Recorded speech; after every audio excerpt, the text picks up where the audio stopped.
U vinogradarstvu svaka vegetacijska godina započinje rezidbom. Kad se trs vinove loze ne bi orezivao, dolazilo bi iz godine u godinu do velikih kolebanja u prinosu grožđa s povremenim vrlo niskim prinosima. Čak bi se moglo dogoditi da nakon godine sa pretjeranim prinosom nastupi godina gotovo i bez grožđa. Neorezani trsovi davali bi sitnije grozdove i bobice. Grožđe bi zbog međusobnog zasjenjivanja mnoštva mladica i listova bilo i znatno lošije kvalitete. Rezidba vinove loze izvodi se u razdoblju mirovanja vinograda, što znači od prirodnog otpadanja lista u jesen pa sve do početka kretanja vegetacije u proljeće. U ovom videu objasniti ćemo dijelove trsa vinove loze i sve ono što bi čovjek koji se bavi uzgojem trebao znati da bi sam mogao orezati svoju vinovu lozu. Ostanite zato s nama do kraja videa i naučite razlikovati lucanj, rozgvu i reznik. Mi smo već radili ovakav video prošle godine i bilo je dosta pitanja baš na tu temu. Možda neko ko prvi put čuje ove pojmove ne može napraviti razliku, ali nadamo se da će nakon ovog videa ovi pojmovi biti puno jasniji. Jesenska rezidba generalno potencira ranije kretanje pupova u proljeće, te vegetativni potencijal i bujnost trsa. Naime, zbog ranijeg kretanja dolazi do ranijeg dozrijevanja grožđa i rozgve. Cijeli trs nakuplja i akumulira više hranjivih tvari, što povećava bujnost u narednoj vegetaciji. Osim toga, rane na rozgvi nastale u jesenskoj rezidbi do proljeća i početka suzenja potpuno zarastu, pa je i suzenje znatno slabije. Time uzlazni sokovi koji buđenjem vegetacije u biljci kreću uzlazno i imaju jači pritisak na ostavljene pupove, pa je i njihova aktivnost jača i brža. Zbog toga se ranija rezidba primjenjuje kod mladih, nerodnih vinograda, kod vinograda kojima iz bilo kojeg razloga treba povećati bujnost, te kod vinograda sa sortama kasnije dobi dozrijevanja. S druge strane, kasnije orezivanje, neposredno prije kretanja pupova u proljeće, odgađa kretanje pupova, a posljedično i cvatnju. Ako cvatnja nastupi kasnije, odvija se na višim temperaturama zraka i tla, te jačem intenzitetu sunčeve svjetlosti, što dovodi do bolje oplodnje, posljedično i većeg prinosa. Zbog toga vrijedi pravilo: rana rezidba za listove, kasna za grozdove. U južnim krajevima gdje su zime blage i nema opasnosti od smrzavanja, rezidba se uglavnom izvodi početkom godine u prva 2 mjeseca. S druge strane, u sjevernim vinogradarskim područjima najpovoljnija je proljetna rezidba pri kraju 2. mjeseca. Pri tome je dobro znati da kasna proljetna rezidba odgađa i tjeranje pupova. Tako se u nekim slučajevima može koristiti kao mjera zaštite od kasnih proljetnih mrazova. A sada da objasnimo od čega je građen trs vinove loze. Na trsu vinove loze u vrijeme zimskog mirovanja razlikujemo staro drvo, to jest stablo, krakove i ogranke. Onda je tu dvogodišnje drvo, to je prošlogodišnji reznik i lucanj, te jednogodišnje drvo gdje se ubrajaju rozgva ili prut. Jednogodišnje drvo može biti rodno ili nerodno, ovisi o tome gdje se nalazi. Zbog toga je pri rezu važno znati osnovno načelo rodnosti drva vinove loze. Rodno je jednogodišnje drvo koje se razvilo iz dvogodišnjeg drva. Rozgva razvijena iz starog drva u pravilu je nerodna. Ovdje možete vidjeti prošlogodišnji reznik i lucanj. Na njima su izrasli prošlogodišnji izdanci koji su dali plodove i njih ćemo sada ukloniti, ali ovdje trebamo držati se pravila. Prošlogodišnje reznike i lucnjeve, a po potrebi i staro drvo, reže se okomito da rana bude što manja. Pri tome se ne smije ostavljati čepove. Jednogodišnja rozgva reže se na 1 do 2 cm iznad zadnjeg ostavljenog pupa, ukoso od pupa prema van, da prilikom suzenja tekućina ne kapa po pupu. Navesti ćemo osnovna pravila reza za najčešći mješoviti uzgojni oblik u našim područjima, a to je guyot. Kod odabira reznika i lucnjeva treba se voditi osnovnim pravilom.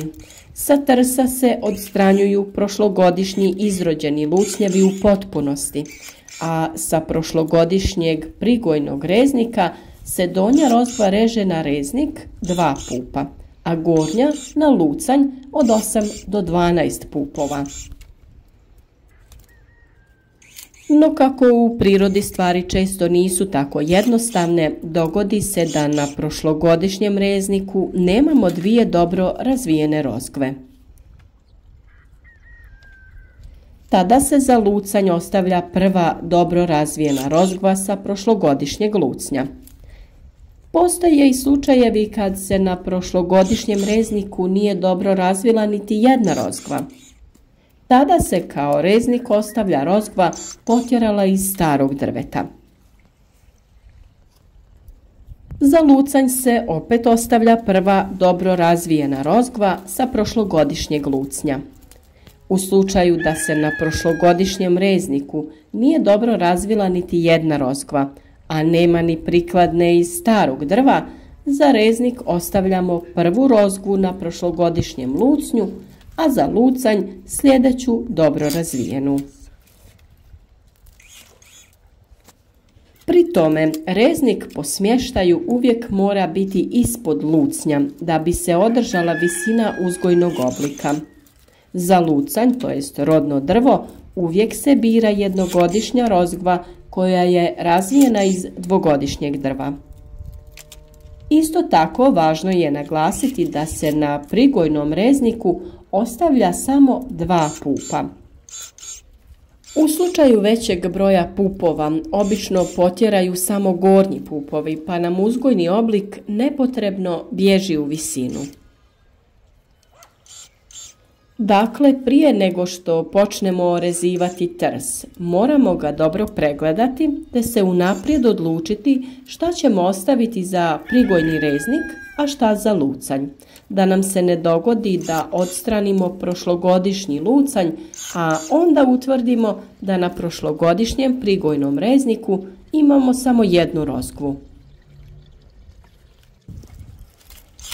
Također moramo utvrditi da li nam je trs previše pobjegao iznad prve armaturne žice ili su krakovi pobjegli previše u širinu i u tom slučaju pokušati sniziti ili suziti krakove.